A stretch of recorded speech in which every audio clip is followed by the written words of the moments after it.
sounds of the DRE. Yes, I love it. Kelly's starting off with a little bit of rapidy rap, rap, rap. Yep. I love it. So, yes. So, oh man. So, I think it kind of falls in line with how we already started this conversation. But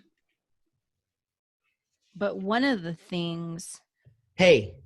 Yes. I got to tell you something. Okay, tell me. Okay. 70% of everybody feels like an imposter. I think that's the main thing, what you were just talking about earlier. Okay. The imposter syndrome. Yes. Somewhere, I know that's with me. Okay. It's with me with like my YouTube channel. It's with the coaching. Yeah. I feel like I'm an imposter. Okay. And I know it's not true. It's not true. But it's in my head. I think that's the well, we think so. I think the question that is in our head, or maybe the statement is, who am I? Who am I to blah, blah, blah, fill in the blank, right? Who am I to be a coach? Who am I to guide my children? Who am I to give someone a suggestion? Or business advice or financial advice? Like, who are you? Because you have your own issues, just like we all do, So it's like that, to me, that's kind of like the definition of an imposter. Okay. Like, who am I, right? So but that was in Marie Forleo's book too. That's a really good book. I was shocked. Okay. Because I started it out and I'm not gonna lie, like I've listened to a lot of people and I'm like, I kind of like, I don't know, maybe she was saying some of the same stuff I was already learning at the time, or I've already heard before because it was the beginning, but I want to dive back in just because, you're recommending it, and so I have it on Audible. But yeah, back to, we've heard a lot of this stuff, but the little stories that she tells and stuff, and so here's how my feelings on the imposter syndrome, because it even comes up right here, right with her book. And so again, the little distinctions, and that's why you need to share your voice. That's why you need to step up, because your perspective, the way you say it, the little quote that you gave in your book, doesn't matter. You could follow, Rachel Hollis, Brendan Burchard, Grant Cardone, like Andy Frisella, like you could follow the influencers, but why not you be an influencer? Because you have a perspective that is valuable. So there will always be somebody who wants to hear what you say. And you may feel like an imposter because you're like, well, someone's done it before, right? In the course that I'm going through right now, he said it. He's like, okay, do your market research, but here's what will stop people, right? And it was one of the things it was one of the questions that, through counseling, he had asked me that, like, what stops you? And so I had to actually think about it. And here's what I think one of them is. And it was, one of mine as well, is like, you look at all the other people who have financial advice, who are a coach as well, who is a parent, and you again go, who am I? But there's enough room for you. There's enough room for us, for anybody on this platform, like listening to the Amplified Life. There is room for your voice. There is room for your perspective. There is room for how you do things. Yeah, it doesn't matter. That's in Marie's book too. She's like, it does not matter who has done it before. It doesn't matter how much better they are than you. It just makes no difference because of just what you said. You still have your own unique spin on things. You still have your own unique viewpoint and distinction between the different topics, even if it's the same, like, you know, a quote that, and you and I've talked about this before, like so many of the people that we follow, this is exactly what they do. Like they'll take a quote that's already famous and they'll like change it, tweak it just a little bit to make it their own. And you hear the same stories a lot of times, and that's because so many people have not heard that story yet. Like we just talked about that. Like some people have not heard about the financial thermostat, where I've heard that story like 38 times or more. And like, so I'm bored with it, and I get sick of people talking about it, but there's a lot of people who have never heard that before. So they need to hear it maybe for the first time. And I probably tell it different than Ed Milet or John Assaraf. Like those two people talk, they'll tell that story over and over and over again. But, and I've read it also in different books, but like it's a different perspective, even though the wording's changed. You know, that's the thing is, I feel like there's a pathway of some kind. Like we somehow personal development got into our lives, right? Yes. I don't know how. I can't tell you exactly how I found like Napoleon Hill's book. Somebody recommended it and like, you got to read this. And I read it. I was like, holy shit, you know? Yeah. And so I was hooked after that. And then I just wanted to learn more. And then when you start applying that stuff in your life, you start seeing the changes and you start seeing, you know, and it's all for the good. It's all for, and you feel better about yourself, because that's, you know, we need to feel good to have self-confidence and self-esteem. But however, I found that personal development, like we could be the person, we could be the team or the person, the individual that somebody else finds for the first time. Yes. So it doesn't matter how old these teachings are. It doesn't matter how old, you know, I think Think and Grow Rich was first published in like 1920. Like that's a long time ago. It's a classic. It's classic, yeah. And the rules still apply today. And there's millions and millions of people who have never heard this stuff before. Yeah. So imagine all of us just going, oh, I feel like I'm an imposter, like the imposter syndrome, and like stopping there and never sharing our voice or our perspective. It's like those teachings will die, right? Because again, there's new people who come in, new teachers, new people to follow, the next generations, right? Passing down the legacies, passing down the classics of personal development. So again, like we're talking about imposter syndrome here. And so I think the imposter syndrome that we all feel is really about a bigger thing of, you know, the question of what is stopping me from owning my value, right? Like owning your value out in the marketplace, becoming an influencer, sharing your voice, doing that thing you have always wanted to do. Like what are the stopping blocks on getting there? Like what are the speed bumps here? Yeah.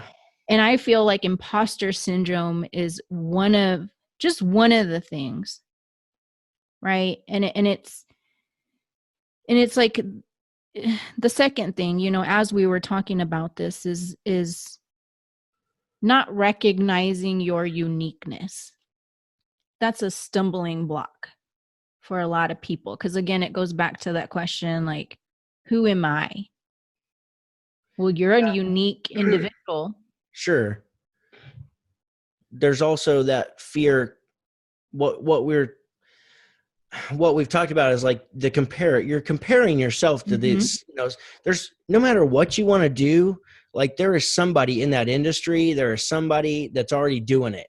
And they're probably, if you've seen them or heard about them, or even if it's a niche thing, like they're probably there's always rock stars or elite people in that specific thing. Mm-hmm. I mean, even if it's like yodeling, okay? Well, I know nothing about yodeling, but there's like a whole group fan base of people who love yodelers, and they know like these top names in the industry who are just fantastic yodelers, right? Yeah. So like if I'm just beginning to yodel, and so I'm going to be comparing myself to these other people. Yeah. And so that alone is going to keep me stuck. And that's where I brought up that quote that is in Everything is Figure Outable by Marie Forleo. She says, starting small and sucky beats staying stucky. Yes. So there's that. There's that portion of it. Like, and if they're charging X amount of dollars, like that's another thing too, is like, so Brendan, we both follow Brendan. We both love Brendan. He's our mentor. Yeah. And we're in his high performance coaching group. And, and you see him out there offering like, whatever it is, like he may have a certain specific thing that's like $7 a month or something. And it's like, okay, well, how can I charge 25? When you've got this guy who's like, to us, we look up to him, and he's like, he's got this ish figured out, right? Yeah. And so you feel like the value is not there for you to charge 25 because somebody else charges this. So that's another segment of this, I believe, when it comes to charging, because you're talking about charging what you're worth. Yeah. Or feeling, being able to own your value. Yes. Own your value. Like you said, like charging what you're worth. And again, the comparison, and this is how I would define that stumbling block, right? Yeah. It's a stumbling block of comparison, but I think it's your expectation of yourself. Because sometimes, again, and I shared this with, I've shared this with a lot of people, but like, coming out of the womb, like you said, a expert yodeler, like how realistic is it? How realistic are your expectations of yourself for where you are right now? Right. And I'm not saying like so one thing that I'm realizing too is there is a difference between expectation and aspiration. So you aspire to be like Brendan. And then, but are you expecting yourself to show up that same way as someone who has 10, 20 years experience in this? And we can take it, and it's like, I understand as high performers, you have big standards for yourself. And I believe that, yes, aspire to be that, but your expectation, because I ran into a situation yesterday where I started to get very fucking frustrated with myself, very mad, very overwhelmed. And I'm like, okay, I had to turn to my tools and like, I had to leave the situation of what was overwhelming me and go do something that felt, comfortable in that moment. And I was like, what's going on? What's going on here? What I realized is that I was expecting myself to be an expert at that thing that I was trying to learn yesterday. I was applying too much pressure to myself. And it was like, I was expecting myself to already know this, putting all that pressure because I'm going through learning, this new topic. So again, what do you expect of yourself? Like if you're beginning anything, like, yes, expect quality of yourself, like aspire to have quality things, aspire to get better. But what can you actually expect of someone who's, a beginner yodeler, like you said? What can a beginner really, truly expect of themselves? Well, I mean, exactly what you're saying is we expect more than even what we're capable of at that moment in time. A lot of times we expect to be more than what we might be capable at our present situation, our current skill set, our current, how many times we've practiced something. Yeah. But as far as like what you're talking about, aspirations versus expectations, and you're talking on a bigger scale, like what you just said, like we have this, here's this thing, I want to be this, but I'm right here. How do I get there? But that also comes with, real quick before I get into that, it also comes with the expectations that we set throughout our day of how we think our day is supposed to be. And I've talked about this in the past, but it's just having that fantasy that every day. And, we had talked last week and you'd had that day where you're just crushing it. And like, you're like, I am productive as hell and I'm getting all this shit done and it's awesome. And you feel, and the problem with that, with those days, they're great. And you feel, oh, like I got a lot done today. I feel very accomplished and it's fulfilling and it makes me happy that I was able to do so much with all this energy that I had. And so we start comparing the rest of our days to that one day. Like the day, and that's the problem. That's the comparison. It's a fantasy to think that every day is going to go that way. Yeah. And you're like, as my coach, you're like, watch out for this, right? Like, yes. Because you're right. Like, and that's what I'm saying is like, what stops me? What are things that stop me?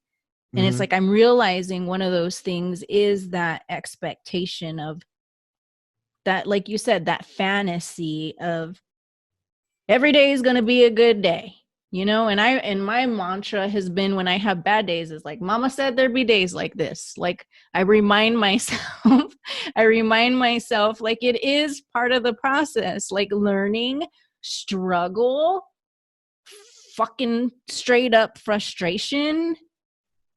It is part of the process. And you've got to love both sides, the yin and the yang that you've talked about before, is like, how do we love both ends of it? Because you can't just love, the great things about it. So if you're a person, you don't have to love the bad things. You don't have to love them, but it is part of it, period. And you've got to accept that. Yeah. It is part of it. And then, I would challenge that a little bit is like, because one of the things that I'm asking myself is, how can I love this more? Right? Like going in with an intention of, how can I make this fun? And it may not, we talk about the 2 minutes before you go into the next thing. You release the last thing with a release meditation. And then now I set my intention for the next thing. And it's like, again, that's different. That's approaching it differently than expecting it to be a certain way. I'm setting an intention, and not that it's going to turn out the best. I could try to tell myself, I'm going to love this. But I think you show up different. Values, I agree. If it's not one of your highest values, you're not going to be inspired when you do it. So, but that's okay. We all have to do shit that doesn't inspire us. That's life. Yeah.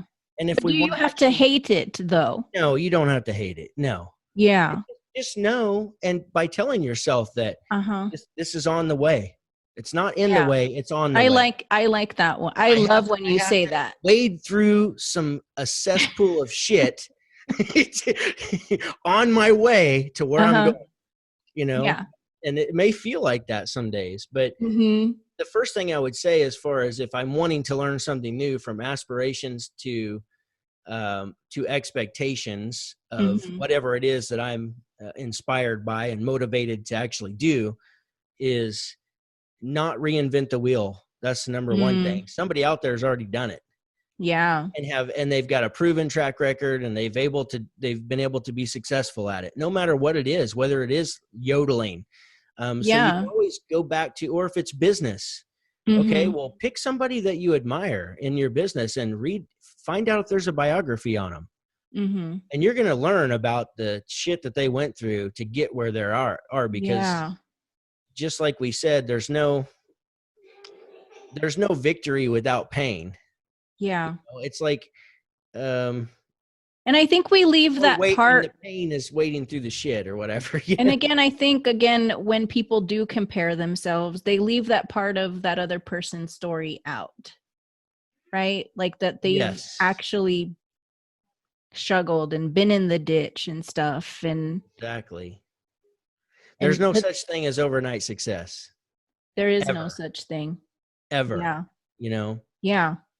And that's what I'm saying, and Brendan teaches that is like, honor the struggle, right?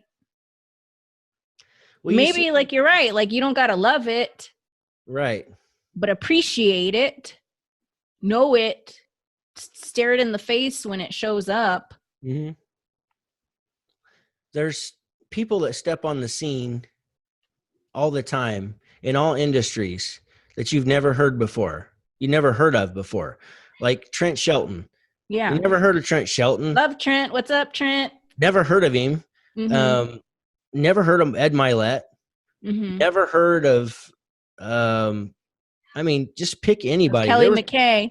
Yeah, never heard of me. Never heard of Natalia. Mm-hmm. Like there's these people at one time, you never ever had heard of them. Mm-hmm.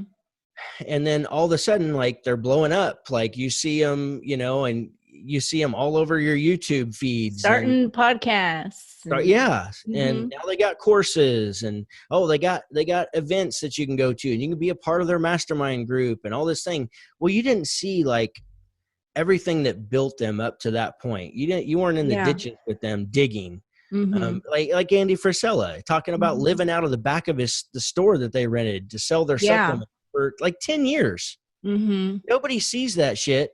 Thankfully, Andy's not shy about sharing that shit. So people know. Mm-hmm. He's like, it's a fucking grind. Like he doesn't sugarcoat it. And I think I wish more people would do that. I wish more mm-hmm. people would not sugarcoat it and act like, oh yeah, just get up earlier and just drink more water and just do, and it's that fucking easy because it's not. Yeah. It's not. It's habits. It's and you can build those habits, right? Yeah. It's simple, but it's not easy. That's the truth.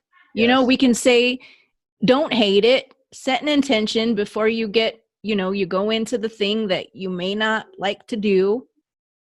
And it's easy to say that. But like you said, is like, it's simple, but it's not easy, kind of thing. Absolutely. That's the truth. So I think, I wanted to share, because we were talking about this earlier. I think another roadblock from stopping people from owning their value and showing up in the space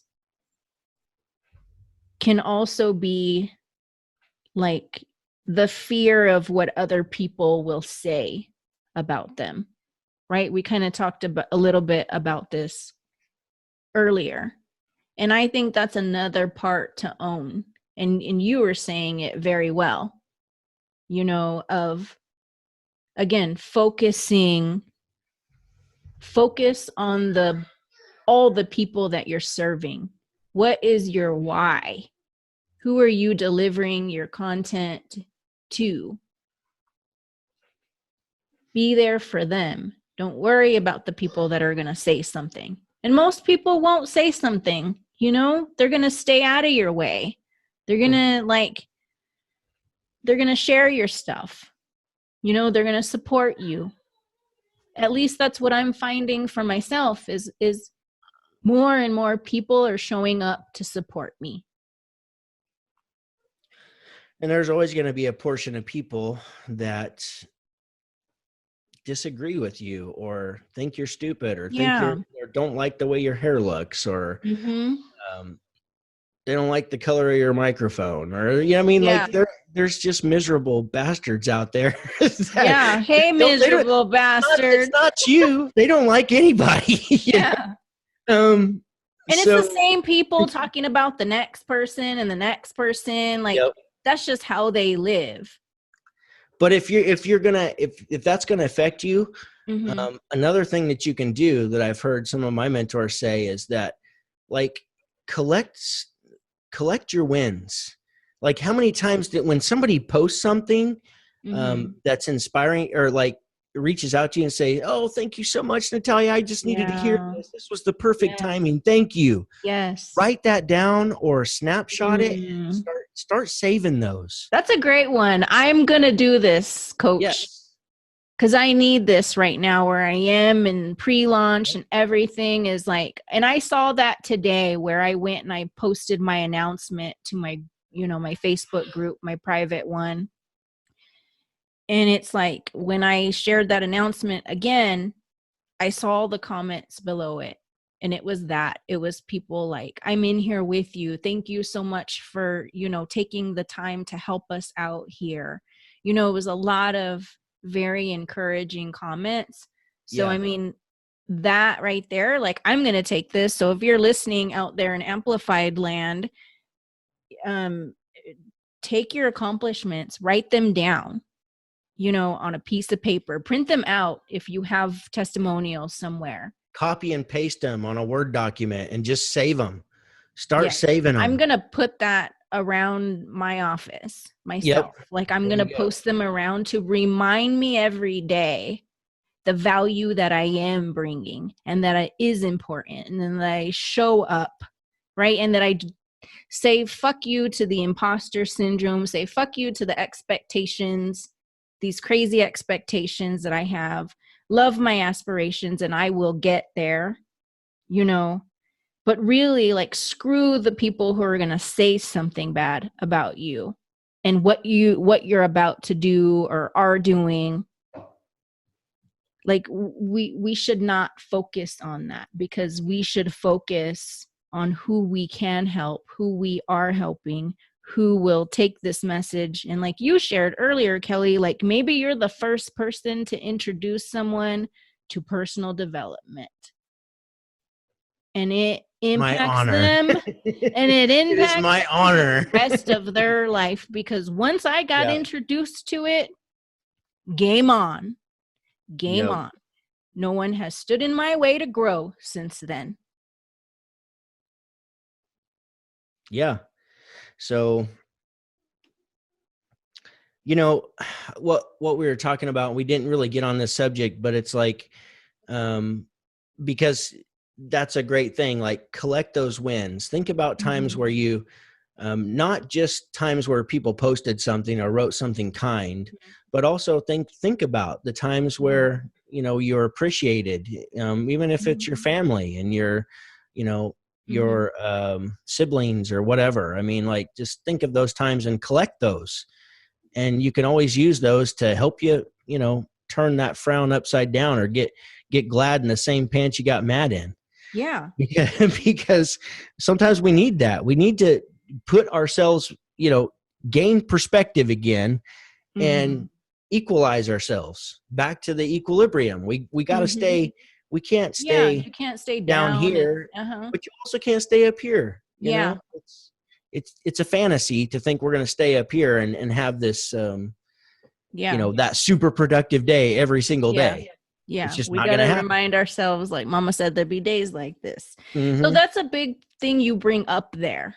And I want to highlight this one, but the appreciation, because yes, at moments you might be told, oh, this is so great and blah, blah, blah, but for majority, like, something that really slowed me down, and I didn't even realize I wasn't giving this to myself. And I've been asking for it more as I'm getting to know myself better through coaching and what I need and all these questions that come up in coaching. But is the appreciation part. I realized, like, one thing that burned me out is I went a long time, and a high performer they can go a long time because no one has to tell you to get up and do it. Like, you've got the heart and the hustle in you to do it, because you want to do it. And then, but one of the things that I didn't do, through the last 5 years of building my business, with my husband, was not appreciating myself enough. Like you shared, appreciating my wins, like being the person to tell myself, good job today. That's been a big thing for me that I've realized recently. that like, even if I have, you know, a bad day or what I quote unquote believe is a bad day, I am still telling myself like, good fucking job. You showed up today. It was a little bit harder than what you anticipated, but by golly, like you showed the fuck up. Yeah. And that deserves a pat on the back. And so if no one has patted you on the back, which, you know, it's like most of the time you probably won't. If you're a mom out there and you were fucking tired, like you're tired, you get home, you're tired, like you've worked just like the husband's worked, and you go in and you're like, man, I feel like cooking this meal. You cook it, you know, and then like no one says great fucking job. Cool. We noticed that you were tired, but you still showed up for us. You know what I mean? And no one says thank you or how great it was or whatever. Like, ask for it. Ask for it, first of all, because that's something that I'm asking. You taught me that, Kelly. Like, say what you need, right? And then the other thing is like, tell yourself what a great job you did. Thank you, Sarah, for showing up today. You were tired. You didn't want to cook, but you love your family and you showed up. Thank you, Sarah. Pat on the back. You know what I mean? Because I did that not appreciating myself thing for way too long. And I'm like, it ain't happening no more. Yeah. And you should get, you know, rewards for that too. You got to reward yourself too when it comes to that. And I know you understand this and you totally get this. You know, it's like one of those rewards could be, you know, delegating something so you can have more free time to yourself. Yeah. That's a reward, you know? I mean, it doesn't cost that much to have somebody, whatever, mow your yard, or, you know, get your groceries even. Like go to the grocery store. And sometimes you've got to do little things like that just so you can have more of your free time back, or set boundaries and say, this is my time from 8 to 9. You're going to have to watch the kids, because I'm going to be doing this, and I expect to be not interrupted. Somebody better be bleeding, and we better need to go to the hospital if you're going to interrupt me. Yeah. And just make it very clear. Like, this is for me. I need this. Let me have it. And this is the way it's going to be. Like, sometimes you just have to put your foot down and set a boundary. But recognizing what you need. Like around my house, it's like 6 to 7 is like dance time. Mom needs this, you know, to release. I was going to say, you don't have to ask as mean as I was right there. It can be really nice. It could be like, honey, this is what I'm thinking, and this is what I'd like to happen. Can we make this happen? Like, you can ask very politely. It doesn't have to be so demanding. Yeah. I'm very direct, but I'm very direct. I come from the direct world. I like when people give it to me straight, but yes, I'm learning that part too, you know, in the whole influence thing of, like, and my wife's always been amazing at this. How can I change this? What's that?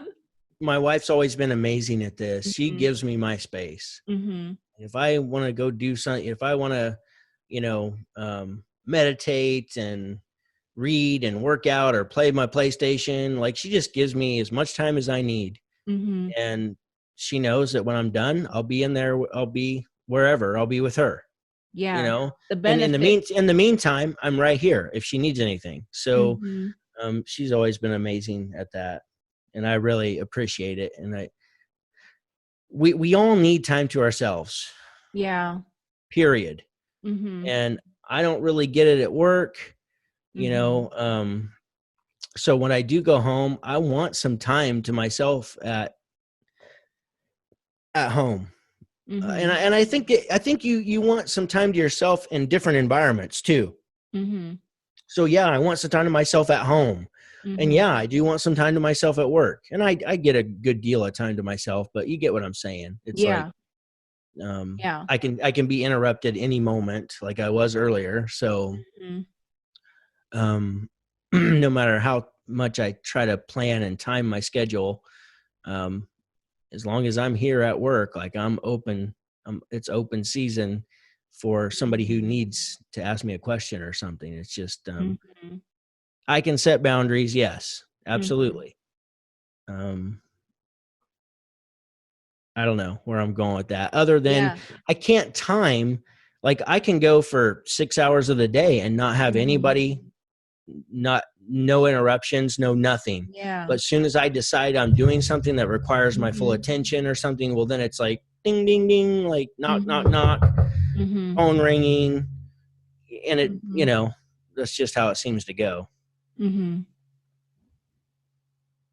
Right on. Yeah. So cool. So, yeah, I mean, I guess we're done. Just to kind of, just to wrap things up, like some of the things that we talked about today, we started off talking about imposter syndrome, and I really think that's one portion of, what stops you from owning your value and showing up in the marketplace. So what are the stumbling blocks? And ask yourself, like, what are your stumbling blocks of showing up in the space that you want to show up in? Because right now, like Kelly and I are encouraging a lot of leaders to rise. Like, if you have a voice out there, now is the time to share the voice. People need it now more than ever. And so what stops me from owning my value? The ones that we talked about today, are imposter syndrome, not recognizing your own uniqueness, right? That's a stumbling block. Are you setting too high expectations? And do you know the difference between an expectation and an aspiration? And then caring too much about what other people will say about you. Focus on the right people, right? Focus on the ones that you want to serve. And last but not least, we kind of threw this in here at the last minute, but not appreciating yourself enough for your wins, right? Not recognizing the wins. And Kelly gave you a great tool, which I'm going to take away myself, of what are those wins. Have them around to remind you, so you see them all the time, so you remember, screw the imposter syndrome. It's time for me to show up. So we appreciate you being on another episode of The Amplified Life. Mr. Kelly, you want to say bye, take it away, and let them know what they got to do. So I'm going to leave every podcast with a coaching question. Every time we end the show, I'm gonna end it with a coaching question. Leave you something to think about, because we've all heard, or I shouldn't say that. When we ask a better question, it allows space to create a better life. So it's all about the quality of your questions. The better questions you ask yourself, the clearer you get, the better life you're able to produce and design. So if you don't change this, whatever it is for you, if you don't change this, whether it's that thing that's holding you back, or you're fearful of, or you have anxiety over, if you don't change this, what will it cost you in the long run? Will it be your happiness, your financial wealth? Will it be, meeting the person of your dreams? Will it be taking that dream vacation? Will it be that career opportunity or starting that business? Will it be getting physically fit and healthy? Will it be, what is it for you? Whatever it is, if you don't solve, if you don't change this, what will it cost you in the long run? Ask yourself that question. And guys, visit amplifiedacademy.com, and we have some free downloads on there. So just go there and get some free downloads. You may have to enter your email address, but we're not going to spam you to death with that. So just enter it and get the free downloads. We're here to serve you guys. Thank you so much for listening. And until next time, love you guys. Get amplified.